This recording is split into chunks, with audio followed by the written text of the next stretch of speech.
노만인다 성도님 여러분 안녕하십니까? 사경의 5번째 날입니다. 오늘은 소그룹 안에서 사랑과 소통이라는 제목으로 하나님 말씀 증거하겠습니다. 영상 하나를 좀 살펴보겠습니다. 어미개가 그 새끼들을 어떻게 강가에서 구원해내는지 보시길 바랍니다.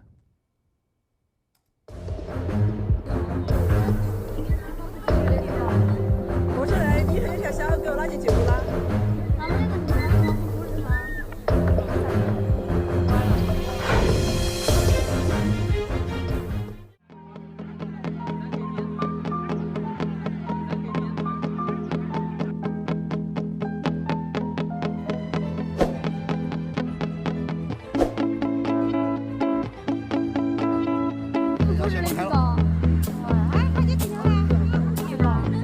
我是来，你很小小。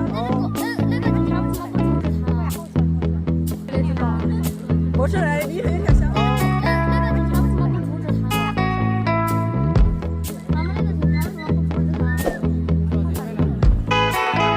好厉害！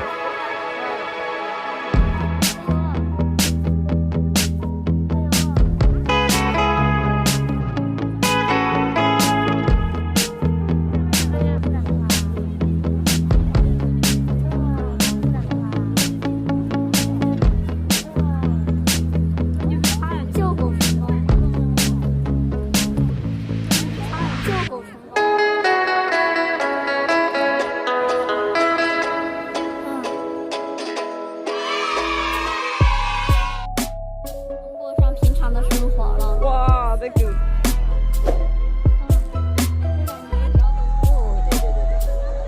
哇，你看。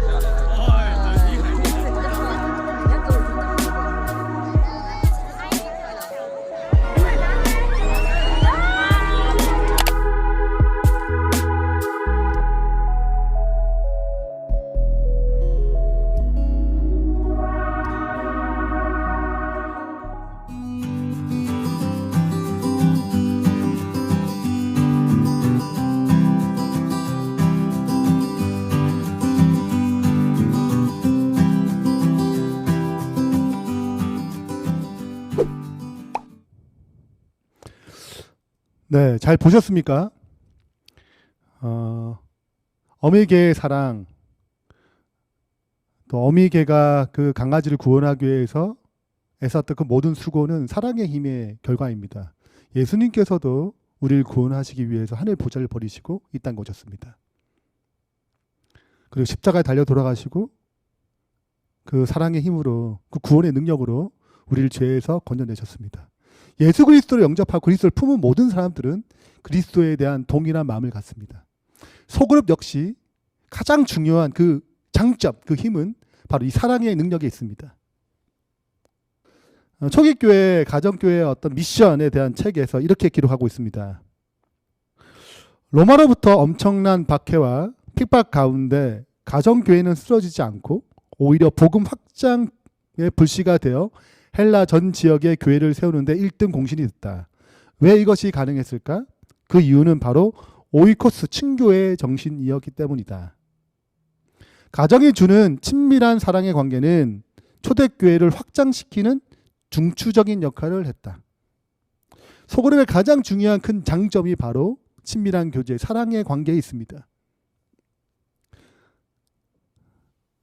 고린도 13장에 보면 모든 은사 중에 최고의 은사를 구하라고 얘기하면서 사랑을 강조합니다. 내가 사람의 방언과 천사의 말을 할지라도 사랑이 없으면 소리나는 구리와 울리는 꽹과리가 되고, 내가 예언하는 능력이 있어 모든 비밀과 모든 지식을 알고 또 산을 옮길 만한 모든 믿음이 있을지라도 사랑이 없으면 내가 아무것도 아니요, 내가 내게 있는 모든 것으로 구제하고 또 내 몸을 불사르게 내어줄지라도 사랑이 없으면 내게 아무 유익이 없느니라. 다른 말로 하자면 천사의 말을 한다 할지라도, 그 방언을 한다 할지라도 사랑이 없으면 아무것도 아니고, 예언하는 능력이 있어서 그 능력을 나타난다 할지라도 사랑이 없으면 아무것도 아니고, 불사르게 자기 몸을 내어줄 만큼 사랑한다 할지라도, 희생한다 할지라도 사랑이 없으면 아무것도 아니라고 말하고 있습니다. 즉 사랑만이 모든 사역을 가치 있게 만든다는 것입니다. 예수님께서 이 땅에 오신 궁극적인 이유가 무엇입니까?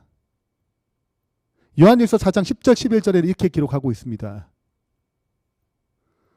사랑은 여기 있으니 우리가 하나님을 사랑한 것이 아니요 하나님이 우리를 사랑하사 우리 죄를 속하기 위하여 화목 제물로 그의 아들을 보내셨습니다. 사랑하는 자들아 하나님이 이같이 우리를 사랑하셨은즉 우리도 서로 사랑하는 것이 마땅하도다.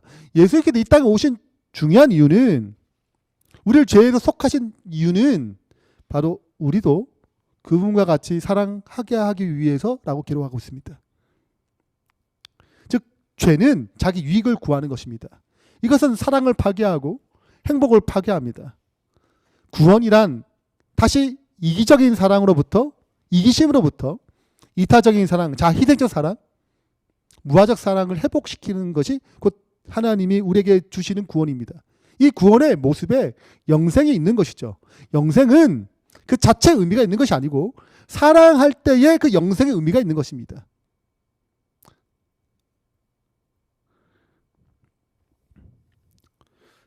제가 신학과 다닐 때 여러 가지 책을 읽다가 특별히 마음에 든 책이 하나 있었습니다. 그것은 이재철 목사님의 책이었습니다. 믿음의 글들 나의 고백. 이재철 목사님이 어떻게 회심하게 됐고 어떻게 목회에 됐는지에 대해서 쓴 글들입니다. 이재철 목사님은 원래 목사님이 되기 전에 무역회사를 차려서 사업가로 활동했습니다. 그때에 그가 어떻게 회심하게 됐는지를 기록했습니다. 저는 정말 허랑방탕했습니다. 아마도 제 처는 제가 믿음 좋은 집사라고 생각하고 결혼했을 거예요. 그러나 저는 매일 술독에 빠져 살았습니다.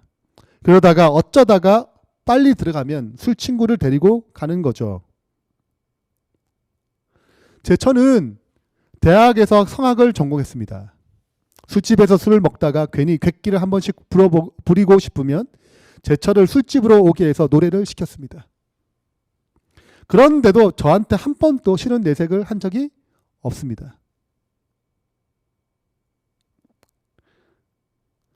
그래서 제 처는 본래 하나님께서 저런 성품을 내려주셔서 저렇게 매사에 그저 착하게 사는가 보다, 그리고 감사했습니다.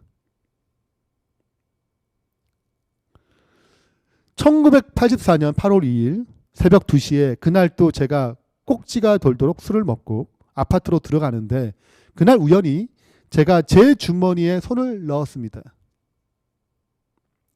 저희 집 아파트 열쇠가 손에 잡힌 거예요. 저는 술을 먹고 아무리 늦게 집에 들어가도 뭐 새벽 1시든 새벽 2시든 배를 눌렀습니다. 그런데 그날 우연히 주머니에 아파트 열쇠가 잡혀서 왠지 오늘 내가 한번 열쇠를 열고 들어가 볼까? 술 취한 김에 그런 생각이 들었습니다. 그래서 아파트 열쇠를 돌려서 문을 열고 들어갔습니다.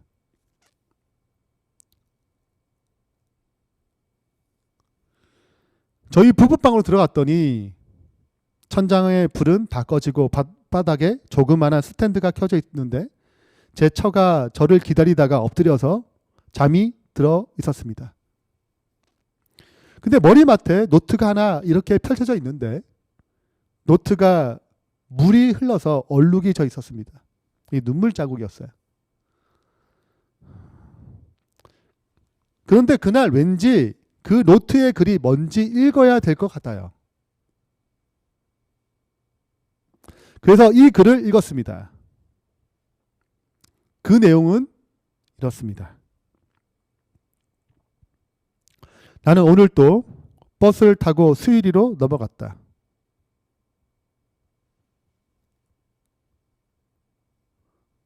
시골길을 하염없이 걸으면서 오늘 또 역시 어김없이 죽음을 생각했다.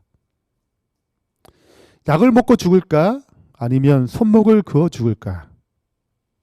그러나 그것은 내가 취할 길이 아님을 나는 다시 한번 더 확인하고 돌아왔다. 나를 살리기 위해 십자가에 돌아가신 주님께서 주님의 뜻을 위해 내게 주신 남편이므로 나는 사랑해야만 한다. 나는 할 수 없지만 주님께서 사랑하라 명령하셨으므로 나는 사랑해야만 한다. 주님 도와주세요. 나의 약함을 주님께서 잘 아시잖아요. 제가 이 글을 읽는데 제 마음과 귀에서 북소리가 쿵쿵 울립니다.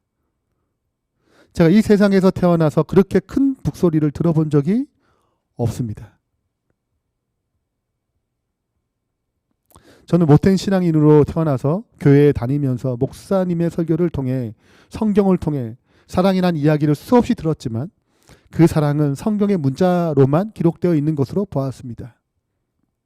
그 사랑을 실천하는 사람을 저는 그동안 본 적이 없기 때문입니다. 그런데 제 처는 천사가 아니었습니다. 매일 죽음을 생각하는 사람이었습니다. 아내가 불쌍해서 울었습니다. 그동안 아내가 겪어야만 했을 아픔이 고스란히 나의 아픔이 되어 내 마음을 난도질하고 있었습니다. 그 아픔 때문에 울지 않을 수 없었습니다. 내 자신이 한심해서 울었습니다. 헛된 욕망과 쾌락의 노예인 나의 삶 때문에 사랑하는 아내가 죽음을 생각하고 있다는 사실도 알지 못했습니다. 내 아내야말로 이 세상에서 제일 행복한 여자요. 나야말로 가장 이상적인 남편이며 멋진 남자라는 착각 속에서 빠져 있었던 내 자신이 너무 한심해서 울지 않을 수 없었습니다. 아내가 주님 때문에 내 곁에서 나를 사랑한다고 하는 사실을 깨닫는 순간 주님의 처음 사랑 저를 사로잡았습니다. 그 순간 제 인생이 달라졌습니다. 제 아내에게 자기 견해가 있었습니다. 이런 남편하고 도저히 살 수 없다는 자기 생각이 있었습니다. 그런데 그 아내에게는 주님을 보는 눈이 있었습니다. 주님이 당신의 뜻을 위하여 나한테 주신 남편이다. 그러므로 사랑해야 한다. 그 주님의 부르심에 순종하는 일상을 살았습니다. 그 부르심에 순종하는 일상, 그 소명의 삶이 허랑방탕했던 남편의 인생을 바꾸었습니다. 이 계기로 이재철 목사님은 신학과에 들어가서 목회 길로 접어들게 됩니다. 이런 사랑은 인간의 힘으로 할 수 없습니다. 주님의 간절한 도움이 필요한 것입니다. 주님의 사랑으로 사랑해야지만이 이런 사랑을 할 수 있는 것이죠. 생애의 빛에는 이렇게 기록하고 있습니다. 사랑은 하나님께로부터 온다. 사랑은 우리의 죄된 마음에서 유래될 수 없다. 사랑은 예수님이 살아계신 마음에만 발견된다. 우리가 사랑함은 그가 먼저 우리를 사랑하셨음이니라. 하나님의 은혜로 새로워진 마음은 사랑에 의해 지배된다. 사랑은 우리의 성품을 바꾸고 우리의 감정을 지배하고 우리의 욕망을 제어해 준다. 사랑은 증오를 몰아내고 우리를 온순하고 친절하게 만들어준다. 이것이 주님이 우리에게 주신 사랑입니다. 우리의 힘으로 할 수 없는 사랑이죠. 이것이 우리 마음에 들어오고 소그룹에 들어오게 될 때 생명력이 넘치는 것입니다. 이런 사랑은 소그룹에서 어떻게 키워나갈까요? 어떻게 이 사랑을 키워나갈 수 있습니까? 지금 보는 사진은 숲이 울거진 조그마한 오솔길이 열린 장면입니다. 서로 생각나는 사람이라는 시의 제일 마지막 식구가 이와 같습니다. 우정은 산길과 같아서 자주 다니지 않으면 잡초가 우거져 그 길은 없어지고 만다. 우정은 산길과 같아요. 계속 다니지 아니하면 잡초가 결국 우거져서 그 길은 없어지고 맙니다. 이렇게 사라지는 것이죠. 그 길이 사라지고 맙니다.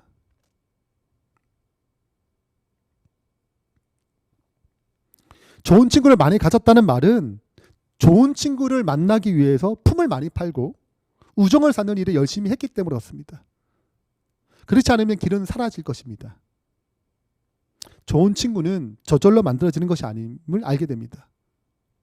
그래서 소그룹도 그냥 친해지지 않아요. 모였다고 친해지는 것이 아닙니다. 안식일 한번, 뭐 금요일 뭐 예배 뭐 한번 그렇게 만나는데 어떻게 친해지겠어요? 그래서 소그룹에서 목장에서 관계를 맺기 위해서 여러 가지 만남을 갖습니다. 우리 남자들끼리 친해지지 않아가지고 볼링장 가서 친교 모임을 가졌어요. 식사도 같이 합니다. 또 아이들과 어른들이 친하지 않기 때문에 식사 자리를 또 만들었어요. 코로나도 잘 모일 때 저희 한국 같은 경우에는 5명 이상 모이기 쉽지 않습니다. 4명까지만 허락돼요. 4명이 잘라서 식당에서 밥을 같이 먹습니다. 그 얘기를 합니다.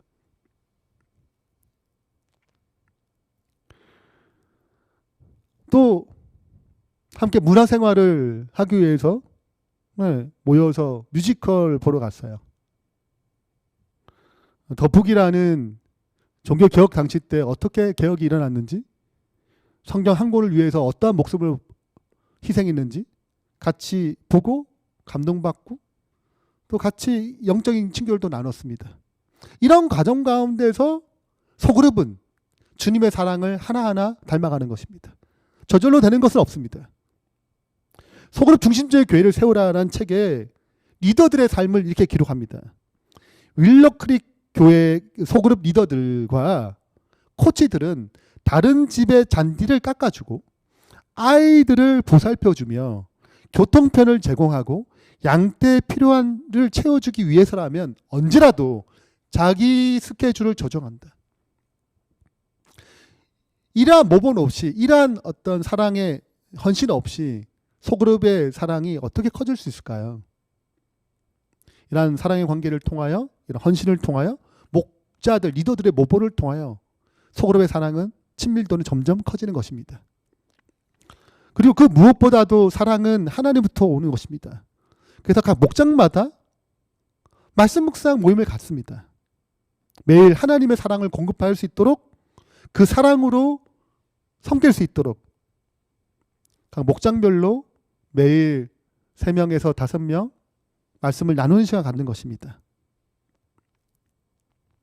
이렇게 해서 소그룹 안에 영적인 사랑의 힘이 점점 커지는 것입니다. 아플 때 전화로 방문하고 또 필요를 채워주면서 서로 도와주면서 점점 건강해지는 것이죠. 사랑으로 건강해지는 것입니다. 이 사랑의 힘으로 소그룹은 더 깊은 영향력을 발휘하기 시작합니다. 이것이 소그룹 안에서 일어날 사랑의 모습들입니다. 그러나 소그룹 안에 또 중요한 사건이 뭐냐면 진솔한, 진실된 소통입니다.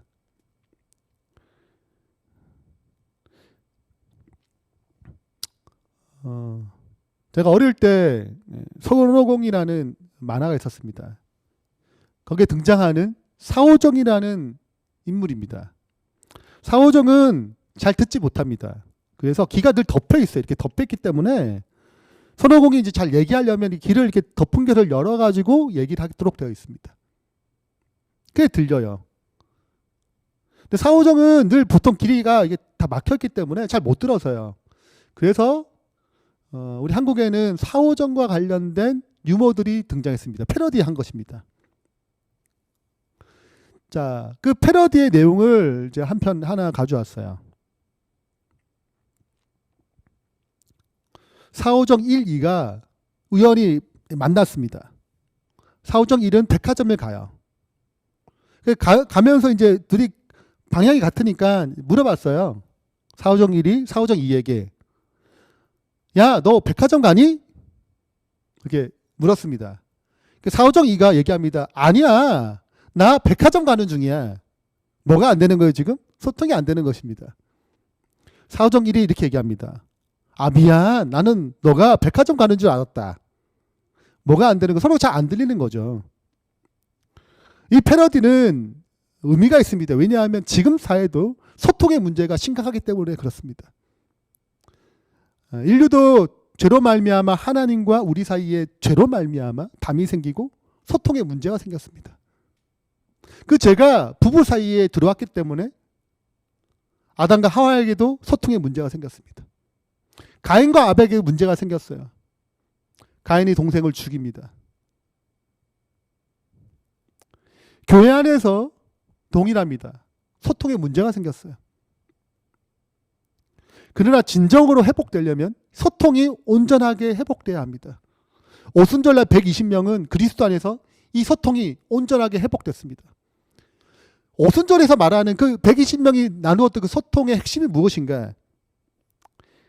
관계 공동체라는 굉장히 유명한 책이 있습니다. 여기에 이런 글귀가 있습니다. 영적 공동체는 진실함으로 정결을 추구하는 사람들로 이루어져 있다. 정결을 추구하는 사람들이 영적 공동체를 이룰 수 있다는 거죠. 다른 사람의 약점과 실패보다 자신의 약점과 실패를 더 혐오하기에 공동체 구성원들은 약점과 실패를 인정한다. 우리가 약점과 실패를 다른 사람 얘기할 때 비난하는 것이 아니고 내가 저 사람보다 낫구나 이렇게 생각하는 게 아니라 다른 사람 약점과 실패보다 내 자신의 약점과 실패를 더 혐오하고 더 힘들어하기 때문에 그 약점과 실패를 고백하고 나누는 것이 유익하다고 생각하는 그릇만이 영적 공동체를 추구할 수 있다는 것입니다. 그리하여 악취가 진동할 정도로 타락한 그들의 영혼 이면에 깨끗한 샘물이 흐른다는 사실을 발견한다. 자신의 약점과 최악의 모습까지 고백하는 사람들이 있을 때 영적 공동체는 세워진다. 그렇기 때문에 영적 공동체의 첫걸음은 진실성이다 라고 얘기하는 것입니다. 자신의 약점과 최악의 상태, 그 모습까지 고백하는 사람이 있을 때 그 고백하는 사람은 다른 사람보다 내 이 연약함과 최악의 모습이 더 혐오스럽다고 생각하고 성령의 지도하심에 따라서 고백하는 것입니다. 그 고백이 담을 무너뜨립니다. 그리고 영적 공동체는 이렇게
세워집니다.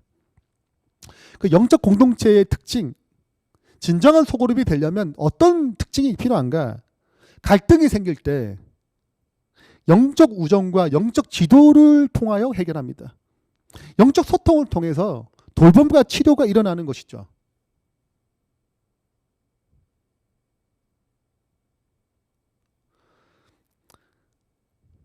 그리고 성령님을 의지하고 따릅니다. 말씀과 기도를 통해 하나님의 음성을 듣고 하나님의 인도하심을 의지하는 것입니다. 그분의 지도가 모든 진리 가운데 인도할 것을 믿는 것입니다. 이게 영적 공동체가 문제가 갈등이 생길 때 처하는 방법입니다. 해결하는 방법입니다.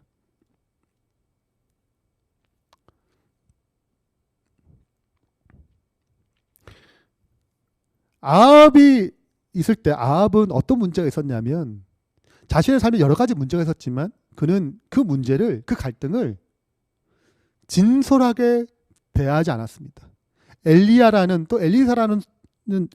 최고의 선자가 있음에 불구하고 영적 지도를 구하는 데 실패했습니다. 영적 관계를 맺는 데 실패한 것이죠. 오히려 자기 주변에는 자기 말만 잘 듣는 사람들만 모았습니다. 그 결과 전쟁에서 죽게 됩니다. 영적 공동체가 아닌 것은 무엇일까요? 갈등을 생길 때 다른 방식으로 접근합니다. 관계의 갈등을 친화성 아래로 감춥니다. 갈등이 없는 것처럼 행동하는 것이죠. 그리고 3당이나 어떤 규율을 따르게 하는 것으로 관계를 활용합니다. 그리고 성령을 따르기보다는 자신의 경험, 인간적인 방법을 따릅니다. 인간 도구들이 성령 지도 아래 있지 않다면 원수는 하나님의 사업을 방해하는 자기의 고안물들을 시행하고 저들의 영혼을 멸망시키기 위하여 그들을 사용할 것이다. 이것이 영적 공동체 아닌 것입니다. 진솔하게 직면하지 않습니다. 갈등이 생길 때 친화성이라는 여러 가지 이유로 감추고자 합니다. 없던 것처럼 하는 것이죠. 그래서 진정한 영적 공동체는 자신의 연약함과 악함을 고백하고 치유받는 공동체입니다. 이어서 얘기합니다. 영적 공동체가 아닌 곳에서는 우리의 문제를 숨기거나 오히려 과시하는 경향이 있다. 문제는 요만한데 엄청 큰 것처럼 얘기하는 것입니다. 어느 경우든 마음을 터놓지 못한다. 그곳에는 삼위일체적 삶에 대한 성찰이 없다. 영적 공동체가 아닌 곳에 살아간다는 것은 비극이다. 영적 공동체가 아닌 곳에서 살면서 거기에 만족하고 그것이 영적 공동체라는 생각을 하는 것은 훨씬 더 심각한 비극이다. 만일 그리스도인들이 성령의 도움이 별로 없어도 맺을 수 있는 낮은 수준의 관계에 만족하며 더 이상 깊은 관계를 열망하지 않는다. 이것이 오늘날 교인들의 문제라는 것입니다. 그래서 진정으로 초대교회 같은 소그룹 공동체, 영적 공동체가 등장하지 않은 것이죠. 스카펙 박사의 평화 만들기라는 책이 있습니다. 이 책은 어떻게 이 시대를 구원하기 위해서 혼자가 아닌 공동체로 연합해서 팀을 이루어서 봉사하고 섬길 수 있는지, 그 공동체를 어떻게 만들어지는지를 설명하는 책입니다. 여기서 이렇게 얘기합니다. 그런 공동체, 치유할 수 있는 힘을 가진 공동체를 어떻게 만들어지는가? 집단이 안전하다는 느낌을 주는 진정한 공동체로 성장해 나가려면 많은 작업을 수행해야 한다. 그냥 되는 것이 아닙니다. 하지만 일단 성공하면 물꼬가 트인다. 구성원들은 솔직하게 자신의 나약함을 드러내게 된다. 나약함을 드러내도 존중받고 인정받는다는 것을 알기 때문에 더욱 솔직하게 나약함을 드러내는 것이다. 그러면 드디어 방어벽이 무너진다. 우리가 공동체를 할 때 말씀 참 좋아요. 찬양 참 좋은데요. 기도가 은혜로워요. 이렇게 끝나는 게 아니고 치유가 일어나고 성령의 회복시키는 역사가 일어나려면 자신의 연약함을 내놓을 수 있는 공동체가 필요하다는 것입니다. 이렇게 자신의 나약함을 얘기하게 될 때 서로의 담을 내려놓고 진솔하게 얘기할 수 있고 그 결과 소그룹 안에 성령께서 역사하셔서 치유하시는 은혜를 경험하게 되는 것입니다. 이것이 초대교회에서 경험했던 성령의 역사입니다. 영적 공동체의 모습이죠. 벽이 무너지면 사랑과 수용이 넘쳐나고 친밀감이 증가하면서 진정한 치유와 변화가 시작된다. 낡은 상처가 치유되고 낡은 분노가 용서되며 낡은 저항은 극복된다. 두려움은 희망으로 바뀐다. 그러므로 공동체의 또 다른 특징은 치유하고 변화시키는 것이다. 공동체의 이 영적 공동체, 우리가 추구하는 소그룹의 또 다른 특징은 치유가 일어나고 변화가 일어나는 공동체입니다. 그러기 위해선 진솔한 소통이 필요합니다. 진실함이 필요한 것이죠. 내가 이렇게 얘기해도 저 사람들이 이것을 비난하거나 힐난하는 것이 아니고 존중하고 받아들이고 그 사람들이 자신의 추악감을 더 깊이 생각하고 더 나아가서 고백함으로 역설적으로 성령의 치유하신 역사가 일어나는 것입니다. 죄가 진정으로 고백되는 곳에 성령의 치유하심이 있는 것입니다. 바리새인과 세리가 기도하러 올라갔습니다. 성전에 올라갔어요. 바리새인은 자신의 잘남을 드러냈습니다. 주님, 하나님, 저 11금 잘 내고 일주일에 2번씩 금식하고 토색하지 않냐고. 저 세리와 완전히 다른 존재입니다. 주님, 저를 축복해 주세요. 그러나 세리는 무릎을 꿇고 엎드려 울면서 얘기합니다. 이 죄인을 불쌍히 여겨주소서. 누가 의롭다함을 받고 갔습니까? 세리입니다. 누가 치유를 받았어요? 세리입니다. 누가 회복한 역사가 일어났어요? 바로 세리에게 그 회복한 역사가 일어났습니다. 오늘 우리에게 이런 공동체가 필요한 것입니다. 이런 영적인 힘이 필요한 것이죠. 사도행적에 이렇게 기록하고 있습니다. 사도행적 37페이지에 제자들은 약속이 성취되기를 기다리면서 참된 회개로 그들의 마음을 겸비하게 하고 그들의 불신을 고백하였다. 마음을 겸비하고 그들의 불신을 고백했어요. 회개하는 심정으로. 불화와 최상권을 잡으려는 모든 욕망을 버리고 그들은 그리스도인 교제를 통하여 모두 친밀해졌다. 벽이 무너진 것입니다. 여러분, 제자들 아시다시피 누가 서로 높냐, 누가 더 예수님께 우의정이냐 좌의정이냐 이렇게 싸웠어요. 그 모든 욕망을 다 내려놓고 자기의 죄를 진솔하게 고백하고 내가 그랬었다. 너한테 이런 마음을 품었다. 그리스도에 대한 불신을 얘기하면서 그 죄의 담을 내려놓고 주님의 능력을 구했을 때 비로소 그리스도 안에 가장 친밀해진 역사가 일어났습니다. 그들은 하나님께 더 가까이 나갔으며 이러한 생활을 통하여 그들은 그리스도와 밀접한 교제를 할 수 있다는 것이 얼마나 큰 특권인지 깨닫게 되었다. 이 준비의 날들은 깊이 마음을 살피는 날들이었다. 제자들은 영적인 필요를 느끼고 저희를 영혼 구원 사업에 적합하게 해줄 거룩한 정렬을 달라고 주님께 부르짖었다. 이것이 오순절날에 일어났던 부흥의 역사였습니다. 우리가 소그룹을 꿈꿀 때 그건 단지 조직적인 문제가 아닙니다. 그건 생명 공동체고 치유 공동체고 변화 공동체입니다. 자신 나약함을 고백할 수 있는 곳입니다. 그러므로 주님의 사랑을 구하는 곳입니다. 예수께서 이 땅에 세우고자 하는 공동체는 피상적이고 형식적인 공동체가 아닙니다. 예수님이 원하시는 공동체는 그분의 정신으로 서로의 약점과 연약성을 인정하며 부족한 모습까지 포용할 줄 아는 공동체여야 합니다. 그리고 서로 사랑함으로 회복과 치유가 일어나는 공동체를 말합니다. 무엇보다 뜨겁게 서로 사랑할지니 사랑은 허다한 죄를 덮느니라. 오늘 우리 삶 가운데 이러한 공동체를 꿈꾸길 바랍니다. 그냥 공동체를 소그룹을 조직하는 것이 아니라 그 조직된 소그룹 안에 오순절 같은 치유하고 회복시키는 역사가 일어나길 바랍니다. 결론을 맺겠습니다. 소그룹 안에서 사랑과 소통에 주제하는 오늘 말씀을 증거했습니다. 소그룹이 가진 최고의 장점은 친밀한 교제와 사랑의 관계입니다. 이것이 소그룹이 가진 큰 축복입니다. 대그룹이 누릴 수 없는 장점이지요. 소그룹 안에서 사랑의 관계가 넘치기 위해서는 서로 간에 우정을 쌓을 수 있는 함께하는 시간이 반드시 필요합니다. 그리고 그 중심에는 언제나 말씀과 기도를 통하여 하나님의 사랑을 공급받아야 하는 것입니다. 세 번째는 피상적인 소그룹이 아니라 생명 있는 소그룹이 되려면 반드시 진솔한 소통이 일어나야 합니다.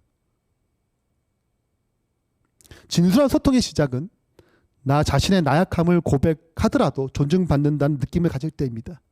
그리고 이런 고백의 시작은 언제나 리더가 해야 합니다.